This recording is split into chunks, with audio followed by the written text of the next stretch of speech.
Welcome back to Parenting Unplugged. Today we're discussing the building blocks of healthy self esteem, how it forms, how to spot when it's shaky or strong, and what patterns can do to nurture it. We'll also look at the five love languages as a practical lens for showing kids they're valued in ways that resonate with them. Joining us is Yaritza Camargo, a licensed social worker who works every day with adolescents and families at our Mokina location. She'll help us unpack the difference between low and high self esteem, share real life examples, and offer tools parents can start using right away. What exactly is self esteem, and which developmental or environmental factors most influence it during the teen years?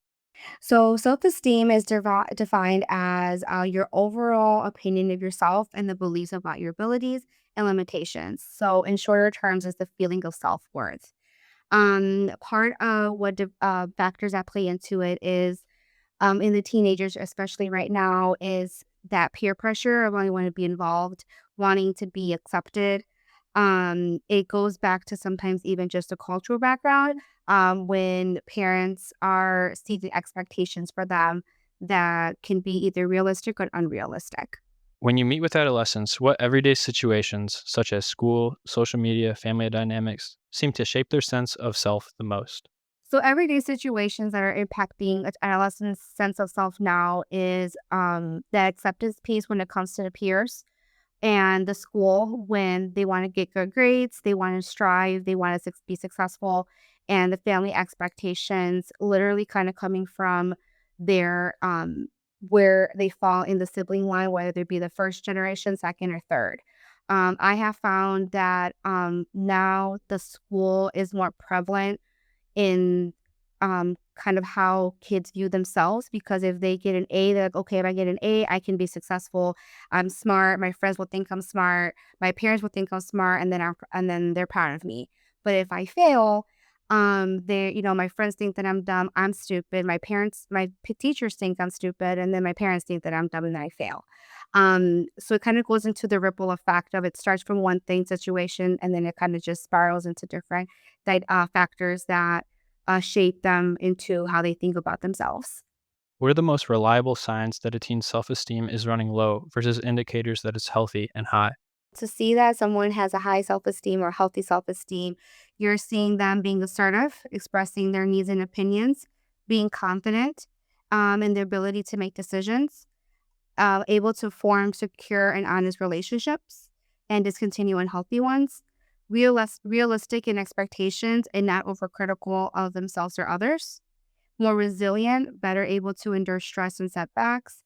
And it all ties it back to, being more open to feedback, growing opportunities, maintaining a positive outlook, even when they don't meet the expectations. When you're looking for a low self-esteem, or someone who has low self-esteem, you want to pay attention to their thought pattern.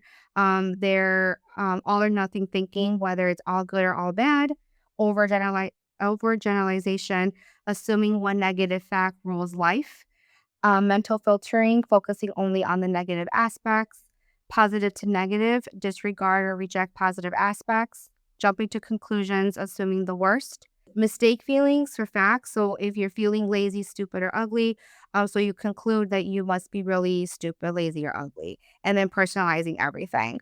When it comes to low self esteem, you see someone that's having difficulty in making decisions. They avoid taking that risk and the opportunity for growth because their fear of failure, overcritical of themselves when they make mistakes, and not accepting that feedback even if it's positive because they kind of say, "Oh, they said that just because they had to," or "They didn't really mean it. They just said it because they saw that I was feeling sad." The five love languages are words of affirmation, quality time, acts of service, gifts, and physical touch. For parents, how can they translate these five love languages into everyday moments that boost self esteem? So there is a love language quiz that parents and kids can take. That way they can define what their top love languages or just even the order their love languages falls in. For affirmation, those hey, I'm proud of you. You're doing a great job. Sending maybe little sticky notes around the house, messages. The point of this word of affirmation, the kids are not seeking it. It's more out of the blue, just to show like, "Hey, I see what you're doing." The quality time, it's tech free. It's undivided attention. You're running coffee, you're doing your nails, you're spending time with your kids where the focus is solely on them. It doesn't have to be once a week or an hour long. It can be a short amount of time throughout the week where they feel that they're able to communicate and connect with their parents. Acts of service, this one's always funny because I think that when it comes to chores, it's like when their parents wanna clean their room, but it kind of is that way where they're doing something they're going out of their way to help them out, so it's like helping them with a test, helping them study for a test, doing their homework, sitting down with them, or maybe taking a load off of them if they have maybe X amount of chores. They're like, "You know what? Today I'll do the dishes. You can focus on, your exam coming up or your quiz or your homework." It's those, services that they're doing, again, out of their own care. Gifts is, the way that we see gifts is, yes, as a reward, but also as a time when, they're out and about and they're thinking of them. So, when they do a good job, or they not good job, but when they, get an A on their test or they're made the team or they're just seeing good progress overall. So little gifts can be, when they go to the store and say, "Hey, you know what? I'm going to buy you this. I'm going to buy your favorite piece of candy because, you did really well in watching your sisters or your siblings and you're doing really good in school." It's those unexpected gifts that show that reward and that comfort that it's like, "Hey, I don't need the word of affirmation, but I like getting a gift that I can look back and say, this my parents got me this because they were proud of me." I think of like a certificate when you used to be in school, like, perfect attendance and stuff like that. Touch, it's, that physical touch where it's a hug, it's a fist pump, it's a high five, maybe a kiss on the cheek, something like that. Where again, the child is not seeking it, but also seeking it where it's like, "Hey, can I have a hug?" They're asking for it, or you're just like, "Hey, look, parents, or look, mom and dad, I, passed my driver's test." They go for a hug, things like that. That's where that physical touch comes in. If a parent's love language differs from their teens, what are some simple adjustments they can make so the message of "you matter" actually lands? I always encourage parents and kids, like I said before, to do their love language quiz, because you're able to recognize what they are and being able to meet the needs based off communication. Communication, I say, is always the biggest thing. So that way, hey, my love language is words of affirmation, and what does that look like for them? Because what we might think a word of affirmation or encouragement looks like might be way different for them. Same with quality time, gifts, physical touch and acts of service. Asking them, does this work? Does this not work? What are some changes that I can do? Or, do you need it more? How often do you want it? Because sometimes we tend to overdo it, where because the child can also take it as, okay, now they're watching me. Now I have to even do better. But it's finding that balance and meeting their kids where they're at. What are 3 research-backed strategies parents can start this week to help their teens build or rebuild their self-esteem? One of the strategies is growth mindset praise. So you want to focus on where they're at today versus, where they were at maybe 2, 3, 4 months ago, or even a week ago. You want to recognize the effort and the accomplishments that they have made so far.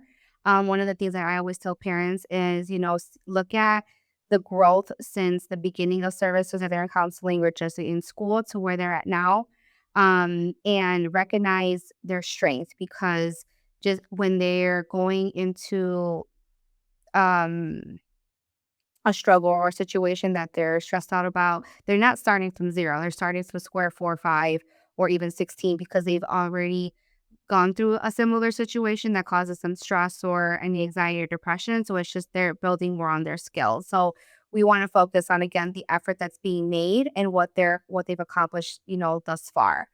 You wanna also involve your teens in everything that you're doing, honestly, because when your teens or your kids, feel that they have a voice and they have an opportunity to give their opinion, it also makes them feel good where they're actually being heard.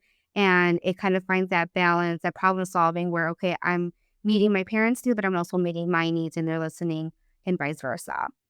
You wanna also set achievable goals for them. because our goals for ourselves is different than what our parents maybe have for us.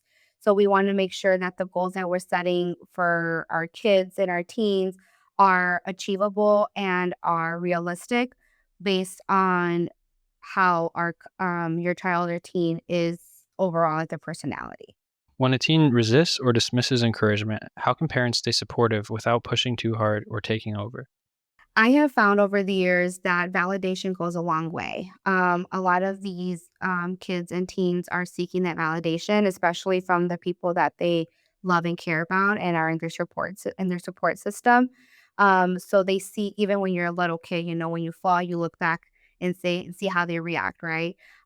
So validating what they're feeling is very important because it gives them already that sense of like, okay, they're listening to me. Now I'm able and I'm comfortable and confident to be able to express what I'm thinking and how we can come up with the solution. Asking open-ended questions. As parents, even as friends, we tend to want to just fix right away. But sometimes all we need is just to just listen. So that way, when it comes back in the future, we're able to be like, hey, we heard this from last time. How can we apply this to this today? We're not always there to fix things. We would just sometimes just want to have that space to talk it out and process it together. And giving them their space. I know sometimes it's so quick to just be like, "Are you okay? Are you okay?" Ask so many times, but that can even get overwhelming, and some of these kids can sometimes get annoyed by it and be like, "Just leave me alone," right?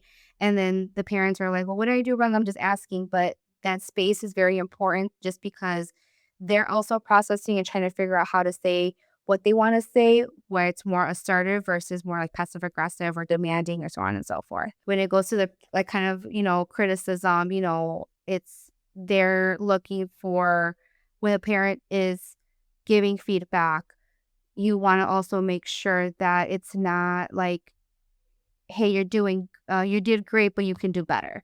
Because that also in the space of, how you're pushing them too hard is like, "Hey, you're giving me the compliment, but now I'm taking it away by saying that you could have done better." I think overall for one of the best things that I can tell for parents is to just meet their, kids and teens where they're at. Um, the world has definitely changed and evolved, and the things that, we see as small may be big to them or vice versa. And, allowing that communication, how we probably said, coming in with non-judgmental or your preconceptions of things from the past, because again, everything kind of just ties in together to someone's self-esteem. And if we're not open to them and sharing and listening, we don't want to bring their self-esteem down. That wraps up our conversation on empowering self esteem. Parents, remember, noticing the small wins, speaking your teen's love language, and modeling self respect yourself can make a lasting difference. For more resources, visit ehealth.org/parentingunplugged.